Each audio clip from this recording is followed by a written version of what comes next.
ver, el tema de la pobreza es un tema extremadamente político. Cualquier presidente, cualquier partido, cualquier político quiere decir, reduje la pobreza. Pero realmente la pobreza en este país está medida de una manera, digamos que con chanchullo. De alguna manera para tratar de beneficiar siempre a los gobiernos, ya sea el de Morena, ya sea el PRI, ya sea el PAN, a poder tener que presumir. La gente sigue más o menos igual, si no es que peor. A ver, le pregunto, ¿a usted le sigue alcanzando para lo mismo?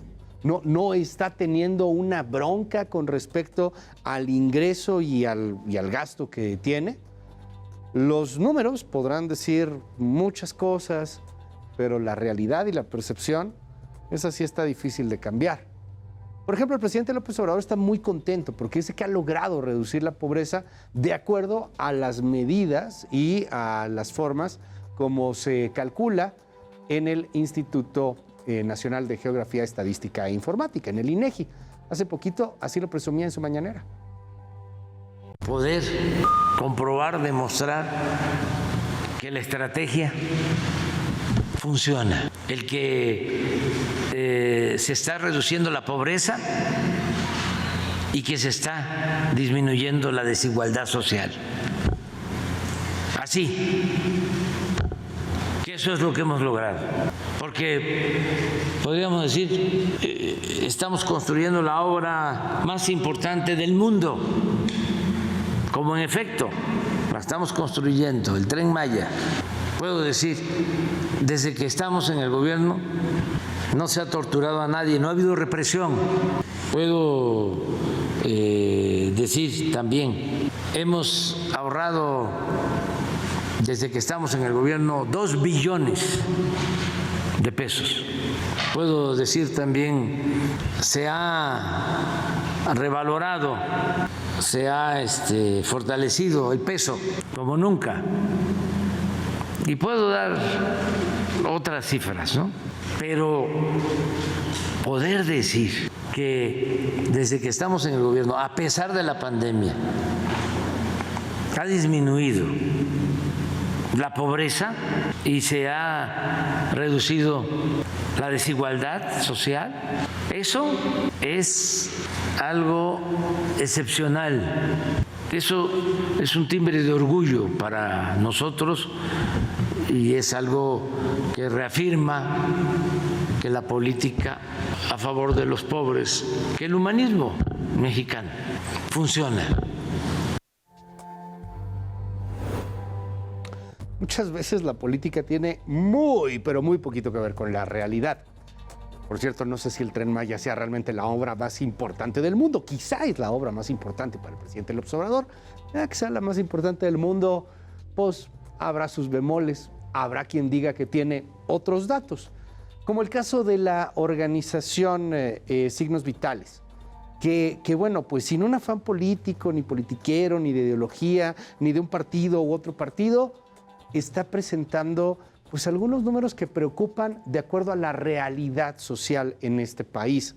Más o menos, de acuerdo a la organización, desde 1970, aquí en México, el promedio de pobreza es más o menos de 50%. A veces un poquito más, a veces un poquito menos, pero no ha habido gran cambio. Hoy en Contracara platicamos sobre este tema, sobre las desigualdades sociales, sobre las condiciones de pobreza, sobre la educación que se está dando en el país y cómo se está cancelando el futuro para muchos muchachos. Vamos a hablar sobre la salud, vamos a hablar sobre muchos temas, así que quédese. Comenzamos. Yo me llamo Luis Cárdenas.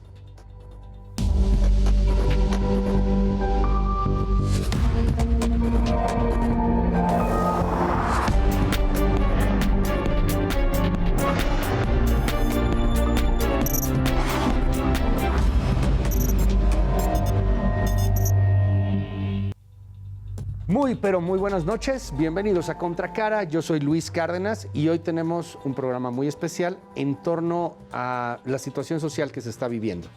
Disclaimer, así como el presidente puso disclaimer esta semana en su mañanera, no se me enoje, no es contra la 4T, no es a favor de la 4T, esto no es político, esto es para hablar de la realidad, económica, social, con datos, con mediciones. A lo mejor de pronto se siente un poco técnico el asunto, pero creo que vale mucho la pena poderlo entender, poder prestar un poquito de atención y entender y sacar cada quien sus conclusiones. Quiero empezar presentándole este fragmentito de José Nabor, cuando habla sobre lo que representa o no la reducción de pobreza. Porque, insisto, cada gobierno, sea el que sea, el de Calderón, el de Fox, el de Zedillo, el de Salinas, el de Peña Nieto y el de López Obrador, presume reducción de pobreza. Pero ninguno realmente llega al objetivo claro. Escuche. El último dato correspondiente a 2020, si lo vemos en términos porcentuales, 43.9% de la población está en situación de pobreza multidimensional, es decir, 55.7 millones de la población. Como ya les he comentado, el dato para 2022, 36.3% de la población de nuestro país está en situación de pobreza multidimensional. Cuando revisamos este indicador y lo desagregamos en los dos componentes, pobreza moderada, esto representa 29.3% de la población, es decir, 37.7 millones, y 7.1% de la población en pobreza extrema. Muchos datos, al final de cuentas, muchos números, pero repito, más o menos en promedio estamos hablando de una mitad de la población mexicana que desde el 70 está en una situación de pobreza. Un poquito más, a veces un poquito menos. A veces se reduce la pobreza, pero sube realmente en números porque también creció la población. Entonces, en comparación, en estadística, pues es menos. A ver, hay aquí un asunto que tiene que ver con la posibilidad de movilidad social. Si uno nace pobre, ¿qué va a ser de grande? Había un comercial del Partido del Trabajo, durísimo, pero era muy real. Si naces pobre, de grande vas a ser pobre, porque origen parece que es destino. El hecho de poder cambiar la situación económica, tu entorno, se llama movilidad social. Que puedas adquirir mejores oportunidades y después a tu familia, si tienes hijos, les puedas dar mejores condiciones de vida que las que tú tuviste, se llaman movilidad social. Y para tener una movilidad social, si bien no es requisito indispensable, sí es muy importante acceder a una educación de calidad. Digo que no es requisito indispensable porque hay muchas personas que sin educación han logrado salir de la pobreza, pero realmente son pocos, son casos de éxito, son asuntos cuasi del bestseller. Necesitas tener acceso a buena educación para poder tener las herramientas para enfrentarte al mundo del mañana. Sin embargo, eso no está sucediendo en nuestro país. Pareciera que están los niños, particularmente los niños de escasos recursos, condenados a mantenerse en esa situación de escasos recursos. Escuche lo que sobre el tema dice Paulina Amosurrutia, y en donde además habla de que hoy día la educación está más preocupada en un adoctrinamiento ideológico que en dotar de herramientas para enfrentar la vida. Por la preocupación de politizar la educación, la preocupación de encontrar en los libros de texto no solo errores de forma, sino una manera de adoctrinar a los niños. Queremos que dejen de jugar con la educación de nuestros niños, que la educación tenga un sustento real en lo que marca el artículo 3 de la Constitución, educación científica, gratuita y laica. No vamos a parar mediáticamente ni jurídicamente hasta que conozcamos los libros, hasta que conozcamos el fundamento pedagógico, pero sobre todo hasta que dejen de adoctrinar y jugar con la educación de nuestro país. Otro asunto muy interesante en torno a la desigualdad económica y a la desigualdad entre ricos y pobres es el sistema de salud. Pongamos como ejemplo el National Health System de la Gran Bretaña. Y no me estoy poniendo fifí, solamente pongamos eso como ejemplo. Se habla mucho de Dinamarca y de Noruega, vamos a bajarle 2 rayitas a eso. Pongamos como ejemplo Inglaterra. Inglaterra tiene uno de los mejores sistemas de salud. También va mucha gente, también uno tiene que esperar. También hay cosas malas, pero a final de cuentas a todo mundo lo terminan por atender, a todo mundo le terminan por dar medicamento. Y la gente está contenta con ese sistema de salud. Tanto el rico totote como el pobre tienen acceso a ese mismo sistema de salud. De hecho, los sistemas privados pues, no están precisamente en boga o en auge en la Gran Bretaña desde hace muchísimos, muchísimos años. En México no. En México, que es un país muchísimo menos rico o mucho más modesto de lo que es la Gran Bretaña, pues tiene que enfrentarse a un sistema de salud bastante vapuleado.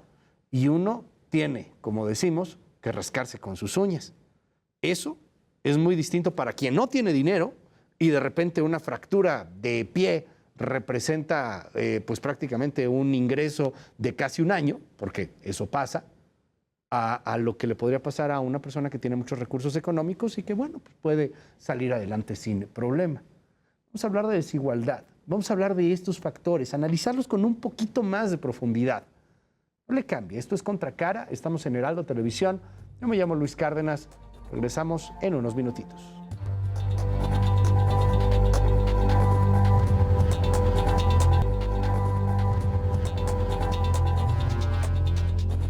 Seguimos en Contracara aquí en Heraldo Televisión. Le aprecio muchísimo que siga con nosotros y que nos dé oportunidad de acompañarlo durante esta noche. Oiga, hoy vamos a platicar a profundidad sobre los otros datos de los otros datos. Siempre es importante conocer en dónde estamos, porque a partir de ahí podemos saber hacia dónde vamos. Los datos son fundamentales para determinar si los pasos que se están dando son correctos o son incorrectos, y a lo mejor hay que corregir algunas cosas. No se trata de politiquería, no se trata tampoco de pegarle a uno o a otro partido político. Se trata de poder entender cuál es nuestra realidad. Y para ello, para mí es un verdadero privilegio, un honor, platicar esta noche con el doctor Enrique Cárdenas. Él es presidente de Signos Vitales, esta organización pues que ha presentado hace unos días un informe muy revelador en torno a la situación que está viviendo nuestro país. Enrique, te mando un gran abrazo. Gracias por tomarme esta comunicación. Buenas noches. ¿Cómo estás? Hola, ¿qué tal? Muy buenas noches. Encantado de estar contigo y tu auditorio. Y bueno, efectivamente acabamos de presentar este reporte de Signos Vitales. Empecemos un poquito nada más para entender, para quien no esté familiarizado con el tema, ¿qué es Signos Vitales? ¿Cómo surge Signos Vitales? ¿Desde cuándo? Mira, Signos Vitales es una organización de la sociedad civil que nació en el 2020 cuando empezamos a detectar que había faltante de datos, es decir, se empezaban a escasear ciertos datos, algunos no checaban, y eso preocupó porque ya había ocurrido en otros países, Argentina, por ejemplo, en donde llegó un momento en donde la inflación ya no era, digamos, nadie la aceptaba, y eso tuvo muchísimos problemas. Entonces, en México empezábamos a ver eso en aquella época y se constituyó esta organización que tiene pues a muchas personas que la integran como asesores, especialistas, como miembros del comité ejecutivo. Y a partir de, ¿qué es lo que hacemos? Lo que hacemos son meros diagnósticos, no hay una propuesta de política particular, ni mucho menos. Lo que buscamos es simplemente presentar los datos, la evidencia de la fuente más fidedigna posible, y ahí donde haya más de una, pues incluso presentar más de una. Y hacemos reportes lo más integral posible también, es decir, que se vean desde muy diversos ángulos. Y bueno, en esta ocasión pues presentamos uno que tiene que ver con lo social, México social a revisión. Este año estamos haciendo, bueno, cada año hacemos 4 reportes, son reportes grandes, son 130, 150, 200 páginas, en donde presentamos pues, normalmente la situación del país, cómo se encuentra. En este año, dado que ya es el 5º año de gobierno, lo que decidimos fue hacer 3 reportes, este es el segundo, uno sobre la gobernanza del país, otro sobre lo social, que es este, y próximamente tendremos uno más sobre la parte económica del país. Entonces, son diagnósticos, digamos, de lo que, de cómo están los signos vitales de México. Esa es la idea. Te leía parte de esta información publicada en algunos medios de comunicación, en algunos periódicos importantes en este país, y me llamaba la atención el punto social y el punto social particularmente en torno a la pobreza, quizá no al asunto económico todavía en cuanto a los niveles macro, micro, etcétera, todos estos detalles, pero sí al tema de pobreza. este dato en torno a que 2 de cada 3 indígenas están en una situación de pobreza, a que de alguna u otra manera, desde hace muchos años, cosa que creo que es muy lamentable por todos los gobiernos, estamos con la mitad del país viviendo en situación de pobreza. Es un país donde la mitad de su población siempre tiene alguna carencia, siempre vive en una condición de pobreza y una parte también importante incluso en pobreza extrema.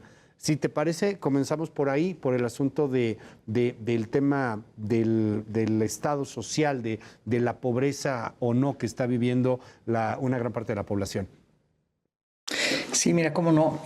Bueno, creo que quizás también valdría la pena comentar que desde hace tiempo, no nada más nosotros, sino muchas personas, organizaciones han estado subrayando el problema del desmantelamiento institucional que ha ocurrido en nuestro país, es decir, el debilitamiento de ciertas instituciones, incluso su desaparición, como fue el caso del Instituto Nacional de Evaluación de la Educación, o la desaparición del Seguro Popular, etcétera. Y esto ha tenido, este desmantelamiento, digamos, ya lo podemos ver en cifras concretas. Y esas cifras concretas entonces reflejan un proceso que ya lleva tiempo, pero que ahora ya es muy, muy evidente. Entonces, si quieres, dicho eso, podemos entrar al tema de pobreza, porque efectivamente, bueno, de acuerdo con las últimas estimaciones de Coneval, aparentemente habríamos tenido una reducción de pobreza muy significativa. Y esto, sin embargo, causó una cierta perspicacia porque digamos, un grupo de investigadores muy destacados de la UNAM, encabezados por Fernando Cortés, quien estuvo en Coneval muchísimos años, desde prácticamente su fundación hasta no hace mucho, presentaron unas cifras basadas en la metodología también diferentes. Y esto tiene que ver con un asunto importante porque hace algunos años hubo una controversia muy fuerte entre INEGI y Coneval, quizás el auditorio se acuerde, en donde por un cambio en la forma como se levantaba la información por parte del INEGI, que es la fuente básica para sacar los datos de pobreza, ya no fueron comparables. Y entonces hubo un proceso ya para hacer comparables las cifras de un año a otro, digamos, ¿no? A pesar de que había cambiado la metodología o, digamos, el levantamiento de los datos. Déjame detenerte ahí un momento, perdón que te interrumpa, no. Enrique, porque sí es muy importante este tema, o sea, el asunto de por qué dejó de medirse o de hacerse comparable de un año a otro, y lo hemos platicado en alguna ocasión, lo he consultado también con algunos expertos. Sí está súper complejo porque es un tema técnico y perdón por la pregunta, incluso un tanto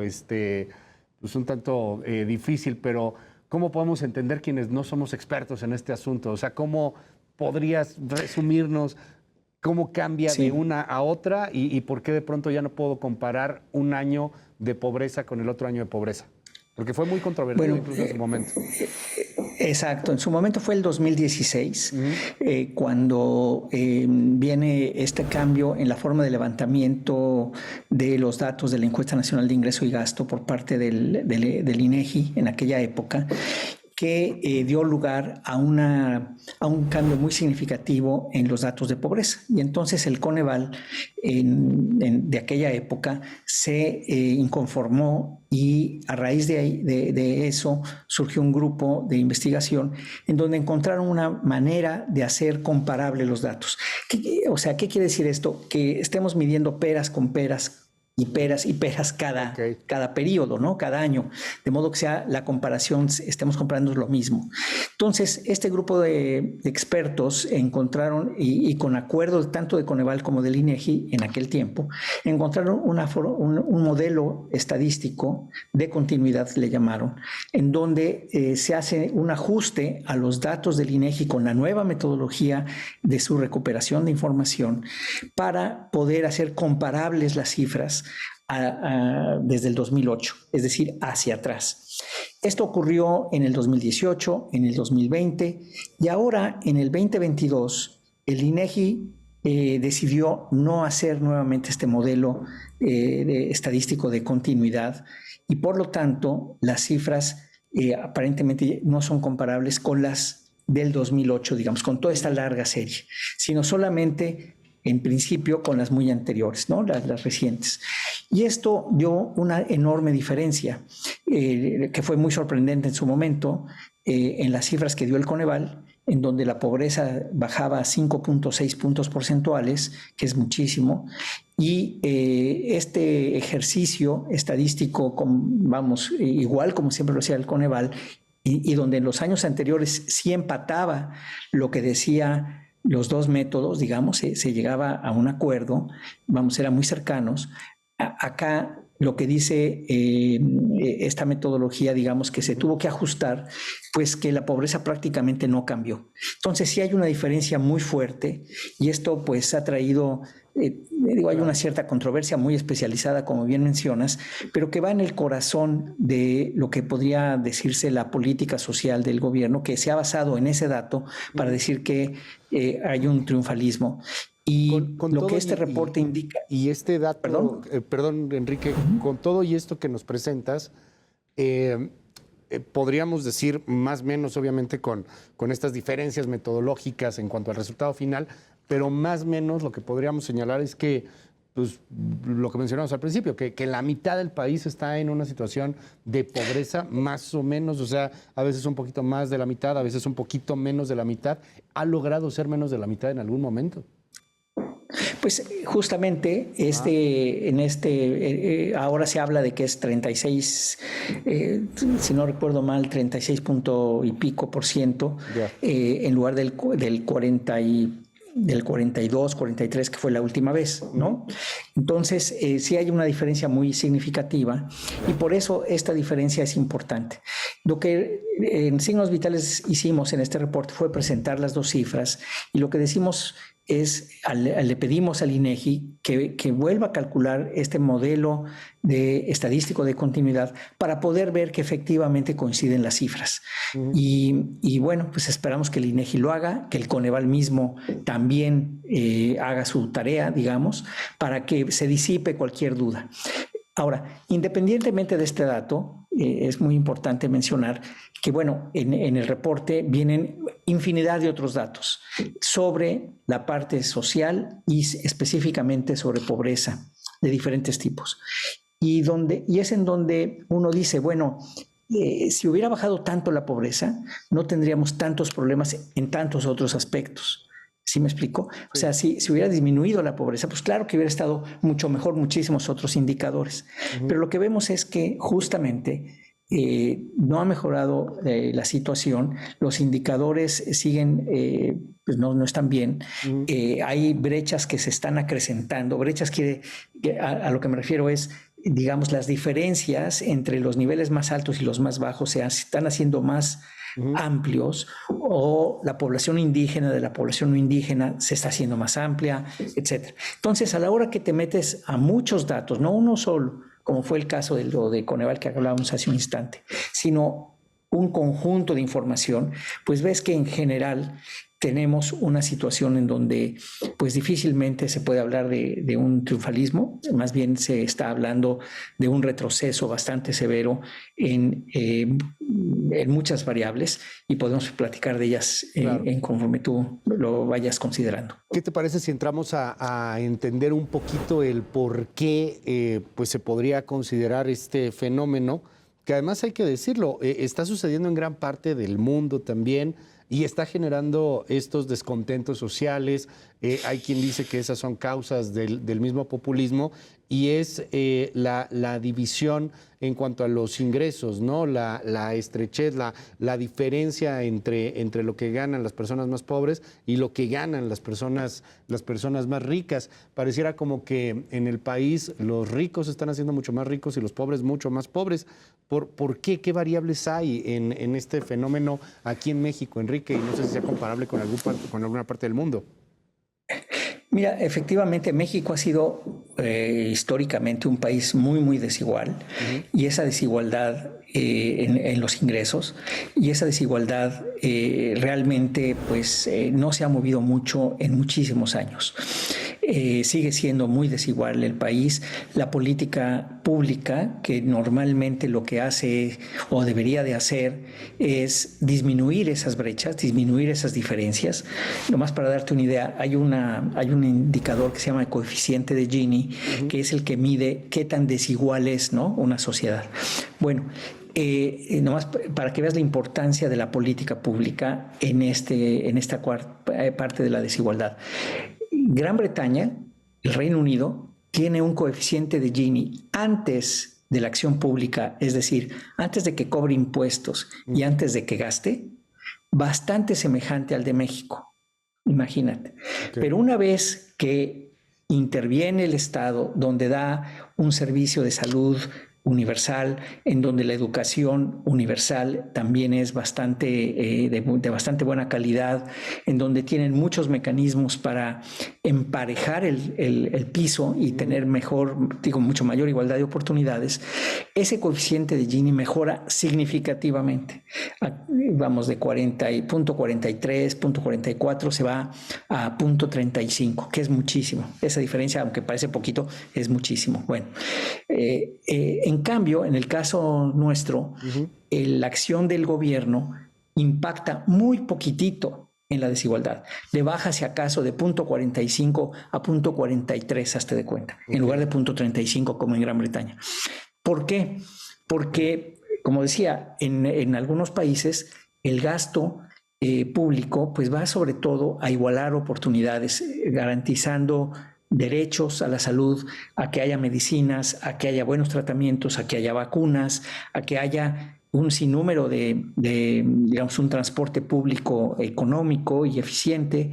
Y todo eso hace que la parte del ingreso, el diferencial del ingreso, sea mucho menos importante. De modo que una persona que, aun cuando nace en una situación pues digamos, de relativa pobreza, tiene todo el chance, toda la oportunidad de avanzar en la vida, ¿no? Que haya esta movilidad social. Mientras que, lamentablemente, en nuestro país, esa movilidad social es mucho más pequeña, es mucho más difícil, y lo es mucho más difícil en el sur que en el norte. Y como le digo a mis alumnos alguna vez, les digo, imagínense que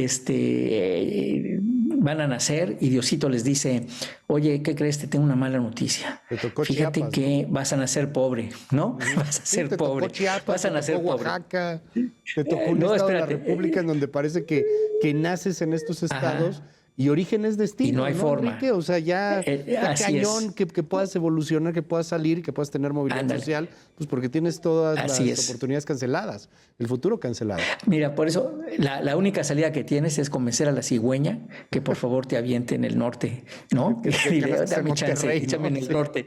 Sí, ¿no? Sí. Porque lo que tú dices es cierto, las posibilidades son muchísimo menores en el centro sur.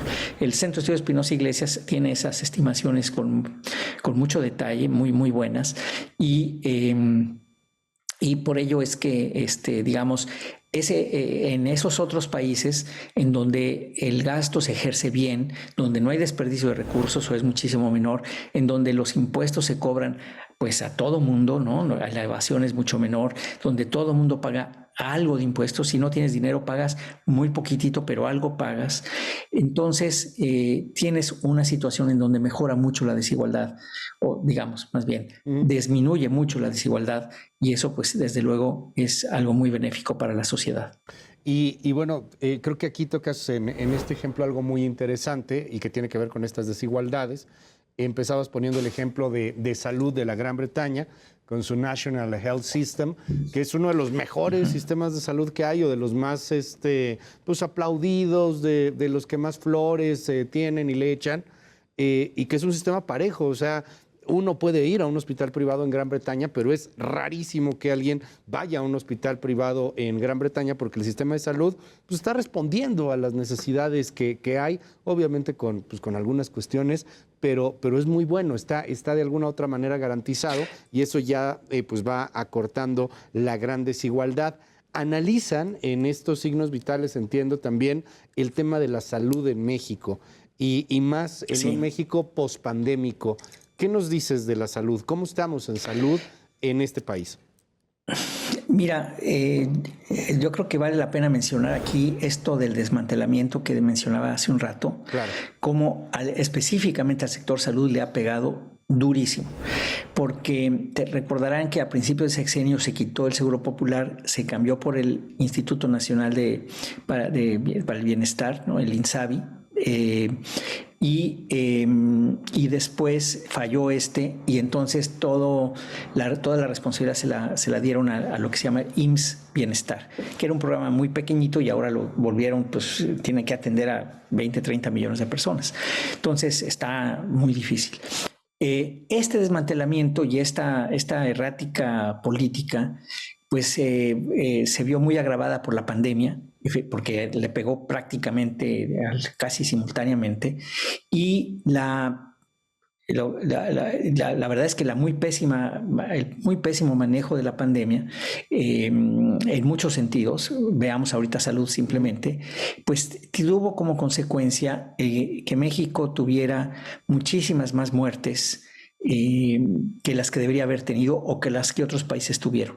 Esto se mide, internacionalmente, por lo que se llama el número de muertes en exceso. Es decir, cuántas personas murieron más allá de lo que normalmente habrían muerto. Es decir, es una cifra muy estable, las muertes normalmente, ¿no? A lo largo del tiempo. Entonces, lo que se midió con la pandemia es cuántos más se murieron, además de los que se esperaba. Y bueno, en el caso de México, que es uno de los países que más muertes tuvo en exceso, pues llegamos al 39% en exceso, y esto equivale a casi 800,000 personas. Se dice rápido, pero son 800,000 personas, muchas de las cuales no debieron haber muerto. Y eso te habla pues de un sistema de salud fallido, te habla de muy mala gestión en el sistema, y yo creo que ese es el indicador más grave, porque al final de cuentas es gente que se murió, que no debió haber muerto.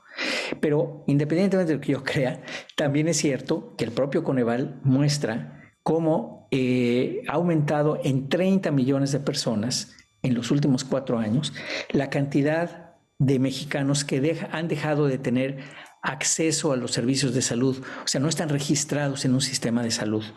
Imagínate, 30 millones de personas. Entonces, independientemente que sea bueno, que sea regular o malo, ahorita ya ni siquiera eso. Entonces, claro que, ¿cómo concilias eso con una reducción de la pobreza? Si tú no tienes, porque por el otro lado, se sabe que ha aumentado mucho el gasto de bolsillo. ¿Cuánto es mucho? 50% en 2 años, más otro 30% de los primeros 2 años. Estamos hablando de un aumento de casi el 100% del gasto de bolsillo de las personas en salud en los últimos 4 años. Entonces ese es otro indicador que te está diciendo, sí, la gente tiene que gastar mucho más porque no tiene medicinas, porque no lo tiene en el hospital, etcétera, etcétera, ¿no? Ahí lo tienes. El tema de los 30 millones más, no sé si te escuché bien, 30 millones más sin acceso a salud, ¿cuántos había? Pues mira, había antes como 20 millones no tenían acceso a salud, y ahora son más de 50 millones. A eso iba, o sea, hoy día 50 millones de mexicanos de este país de 120 millones, o sea, poquito menos de la mitad, no tienen acceso a salud. O sea, es un ráscate con tus uñas. Si te da gripa... Así es. Pues no hay bronca, vas a una farmacia, pues ahí hay que sacarlo de estos gastos de bolsillo que nos dices. Te rompiste un pie, híjole, un poquito más complicado, pero pues igual y no hay bronca, los vecinos, como sea, alguien te ayuda, sales. Dios te libre, toco madera, ojalá que no. Cáncer, un problema complicado, una operación severa, un derrame, un paro cardíaco, algo por el estilo. Pues ahí sí, ráscate como puedas, porque no va a haber quien te pueda apoyar alrededor de todo esto. Pienso en las enfermedades degenerativas, un país como México con tantos diabéticos, ¿no? Con tantos hipertensos, que requieren atención médica constante, pues tienen que buscar en el privado, o sea, a ver cómo a ver cómo le haces. Es un dato muy preocupante, 50 millones de personas en esa situación. Sí. ¿Qué promedio tienes más o menos? No sé si te dan por ahí ese dato, Enrique, de lo que se gasta una familia o un individuo en México por este tipo de gastos de bolsillo. Digo, pues, obviamente son promedios. Mira, sí, son promedios. No lo tengo en la, perdóname, no lo tengo en la memoria, pero sí, en un ratito lo podemos buscar. Está en el reporte,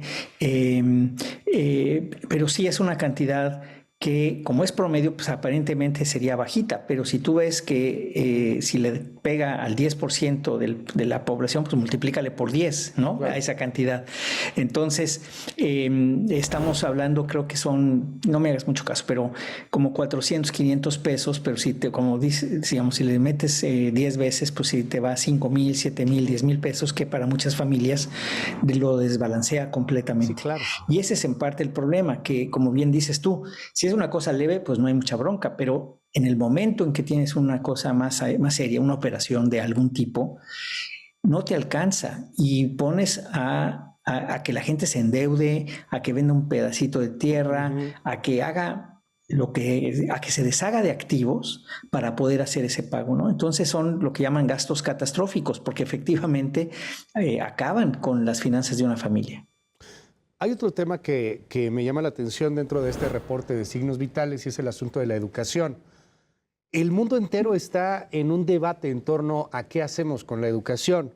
Veía algunos estudios en torno a las nuevas carreras, las carreras del futuro, pero realmente son del presente, y cómo pasaba un ejemplo de un chavo que a lo mejor está estudiando una carrera y cuando termina la carrera se da cuenta de que ya la inteligencia artificial o la tecnología podría estar supliendo la carrera que estudió y que ahora hay nuevas carreras de las cuales pues no tienen idea, ¿no? La cosa va muy rápido, el mundo está en este debate, lo estamos viendo con fenómenos inclusive de huelgas, de paros laborales, etcétera. Y pues en México estamos en pañales, o sea, en México sí andamos un poco como que chiflando en la loma, muy rezagados en el tema. En México nuestro problema pues empieza por poder tener un acceso a calidad educativa y a poder generar individuos que puedan tener comprensión básica de lectura, comprensión básica matemática. ¿Qué nos dices de la educación? ¿Cómo estamos en ese tema en México? Máxime, insisto, en este parteaguas educativo que se está viviendo en el mundo. Hay quien cuestiona inclusive el papel de las universidades, ¿no?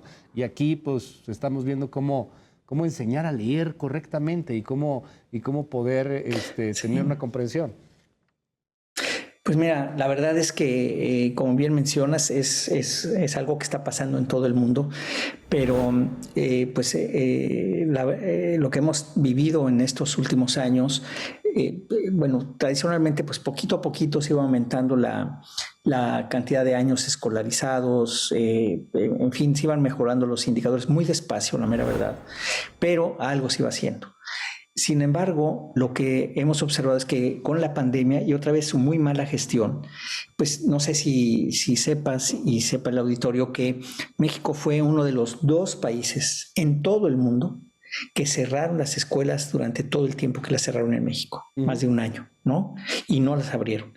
Bueno, la pérdida de aprendizaje, o sea, vamos a lo más elemental, ni siquiera olvídate tú que si carreras del futuro y tal, no, vamos a lo más elemental, sí. Saber, ¿no? La parte de leer y escribir, la parte matemática. Bueno, muy simple. La pérdida de aprendizaje fue muy grave, de 1 año y medio más o menos, el equivalente de 1 y medio años de estudio. También eso le pegó sobre todo a los niños más chicos y desde luego a la gente más pobre. Y si te vas incluso a la educación media superior, la pérdida también ahí anda entre el 70% en el caso de la parte de lectura y demás, 70 puntos porcentuales menos, quiero decir, y 50 y tantitos, creo que 51 puntos menos, porcentuales menos de este aprendizaje en educación media superior.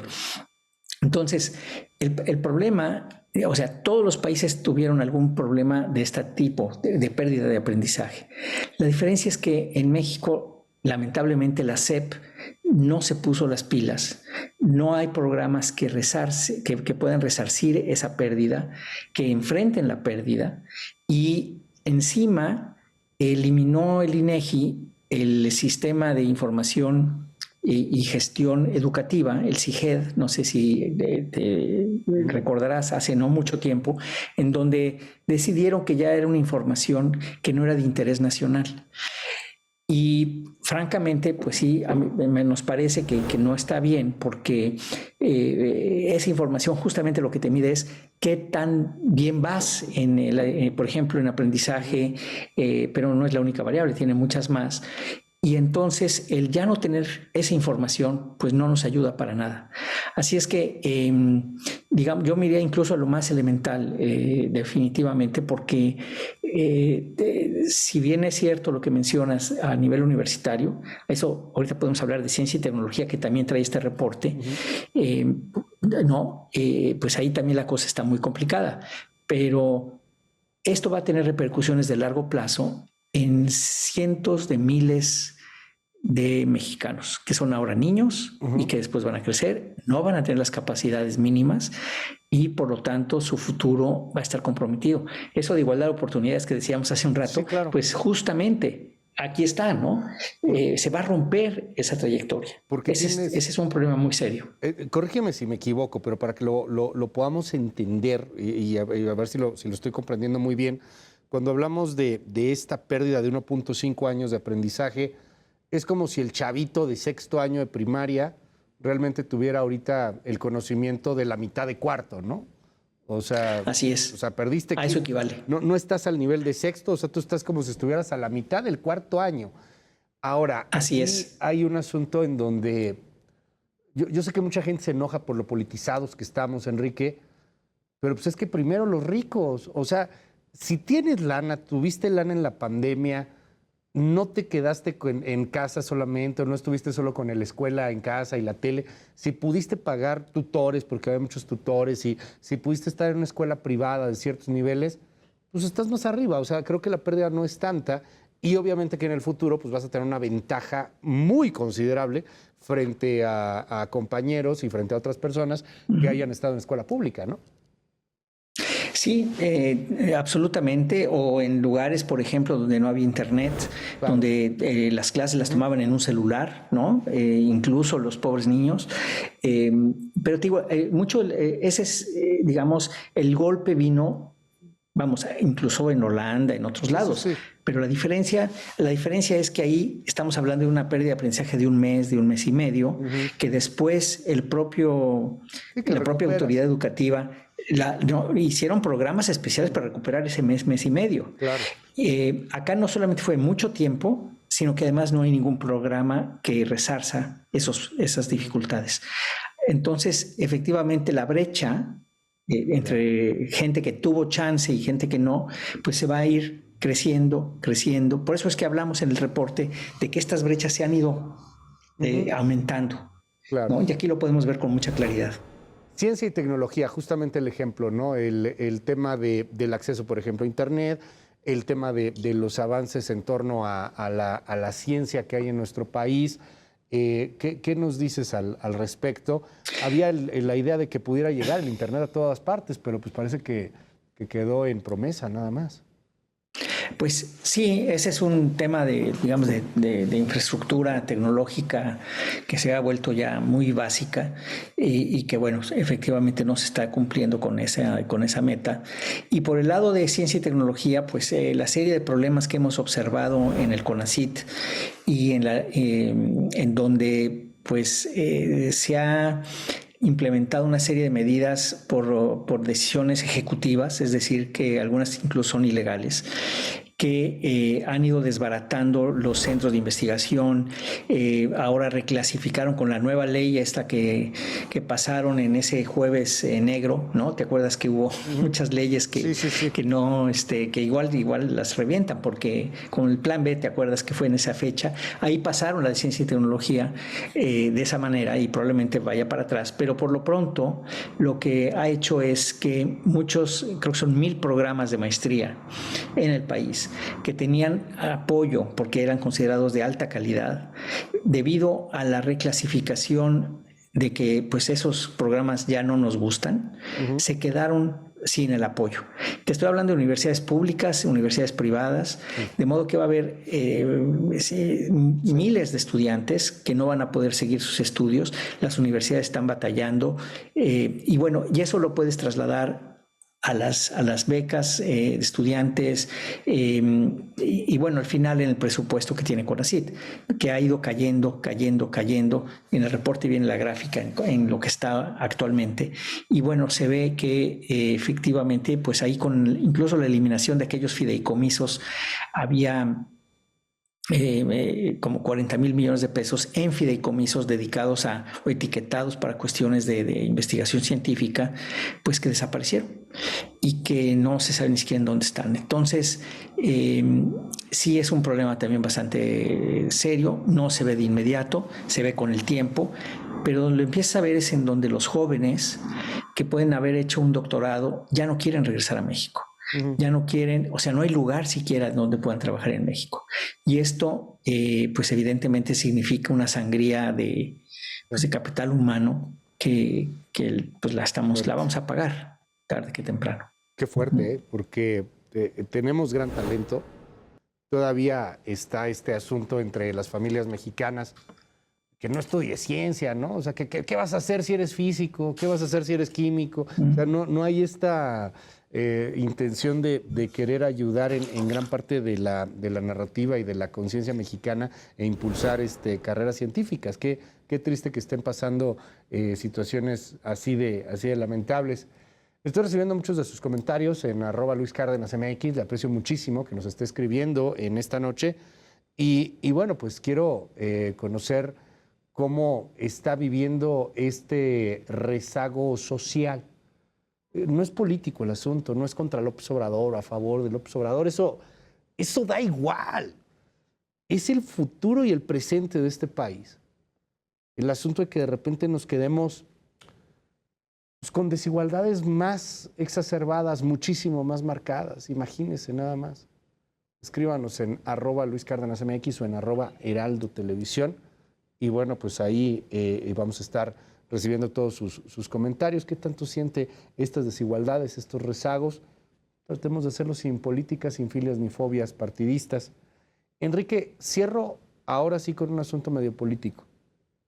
Estamos en plena campaña. Ya sé que todavía no empiezan los tiempos electorales, pero ya estamos en campaña desde hace 2 años, ¿no? Y ahorita, pues claramente ya estamos en una campaña bastante adelantada, que está fastidiando a mucha gente, por cierto. Ya también se siente un rechazo consciente a la política. Y te quiero preguntar, este sexenio está terminando, ¿todavía se puede hacer algo en este sexenio? ¿Y qué habría que escuchar y tomar con consideración en las promesas de campaña que vengan de los distintos candidatos y candidatas para el siguiente año? Y en torno a la mejora del país, ¿no? O sea, ¿qué hacer para que no nos vendan espejitos, para que no se atole con el dedo? Bueno, primero, la primera parte de la pregunta, yo creo que en este sexenio ya no hay mucho que hacer. Yo diría que ya no hay nada que hacer. En términos, más bien evitar que siga el deterioro lo más posible, que se puede, ¿verdad? Y ya estar discutiendo cómo sí se debería de poder hacer las cosas. La contribución de signos vitales pretende ser un diagnóstico para que a partir de ahí diferentes grupos, diferentes partidos, en fin, que lo tomen esos datos y preparen propuestas que vayan aliviando muchos de estos problemas. Hay propuestas, sí hay muchas ideas de por dónde se debe de ir. Aquí nomás hemos hablado de lo social, pero si tú te vas a la parte económica, incluso a la parte de gobernanza, también ahí hay muchas posibilidades de ir hacia adelante. ¿Cómo podemos evitar que nos vendan espejitos? Pues yo creo que cuestionándonos lo que nos dicen y al mismo tiempo mirando los datos. Porque, por ejemplo, si te salen con que, hombre, vamos a tener un sistema de salud como el de Dinamarca otra vez, sin que haya una transformación en serio y además pensada hacia adelante de qué hacer con el sistema de salud, pues es una perfecta manera de darse cuenta que son espejitos, ¿no? Entonces, si esta información, estos datos que hemos platicado aquí en tu programa, me parece que pueden ayudar a que la gente se dé cuenta si tiene pies y cabeza las propuestas que se nos hagan por parte de las candidatas, más bien. Esperemos que sean estas dos candidatas solamente, ¿no? Las que tengamos. Enrique Cárdenas, presidente de Signos Vitales, gracias de verdad por acompañarnos esta noche aquí en Contracara. Y bueno, pues estamos en comunicación. Buenas noches, Enrique. Pásala bien. Buenas noches, Luis. Muchísimas gracias por haberme invitado y encantado de estar contigo. Gracias. Y muchísimas gracias a usted, oiga. Gracias por sintonizarnos, gracias por acompañarnos. Estamos en comunicación constante en nuestras redes sociales. Cuídense mucho. Nos vemos y nos escuchamos también muy pronto. Bye bye.